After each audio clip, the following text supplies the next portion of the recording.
Hello guys, এখন আমি এসেছি বালিগঞ্জ ফাঁড়িতে একটা ৫ মাথা মোড়ে একটা মা কালী মন্দির আছে।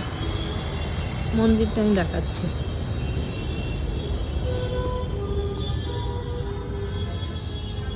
খুব জাগ্রত মা কালী, প্রচন্ড জাগ্রত মা কালী।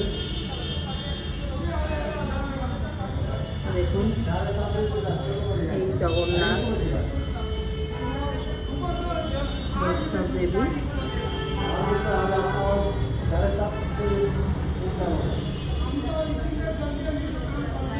এটা হচ্ছে শিব মন্দির।